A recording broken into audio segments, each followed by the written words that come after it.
यदि तपाईसँग तपाईको ब्याङ्क खातामा 1.5 करोड आसपासको ब्यालेन्स छ भने आजै आउनुहोस् थली चोकमा आएर यदि होमस्टेलाई कल गरिहाल्नु होला। अहिलेको एकदमै बढ्दो मार्केटमा तपाईले 1.5 करोडको आसपासमा घर त के तपाईले जग्गा पनि पाउन गाह्रो हुन्छ, तर चिन्ता नलिनुस्। आज यति होमस्टेले तपाईलाई थली चोकबाट 250 मिटर भित्रबाट यो तपाईको 4 आना क्षेत्रफलमा बनेको एक तला घर जुन चाहिँ पूर्व दक्षिण फर्किया छ भने एकदमै हाइटमा छ। बिहानदेखि बेलुकासम्म देख्न सक्नुहुन्छ, मजाले घाम लाग्छ तपाईलाई। घर अहिले एक तला भए पनि 2.5 तलाको नक्सा पास भइसकेको छ। तपाईले बाँकी 1.5 तला थपेर पछि आफै मजाले आफ्नो हिसाबले फिनिसिङ गरेर पनि बस्न सक्नुभयो। अगाडि तपाईको 13 फिटको ढलान बाटो पाउन सक्नुहुनेछ भने पानी बत्ती ढलको केही समस्या छैन। सुन्दरी जलको धाराको पानी पिउँदै तपाई यो घरमा बस्न सक्नुहुन्छ।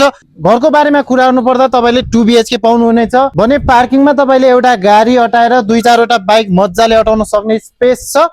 यो घरको आस्किङ प्राइस रहेको छ मात्र 1 करोड 55 लाख।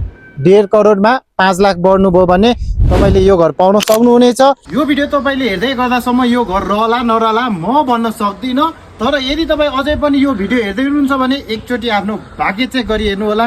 र त्यसको लागि आज नै यति होमस्टेलाई तल दिएको नम्बरमा कल गरेर यो घरको विषयमा इन्क्वायरी राख्नु होला।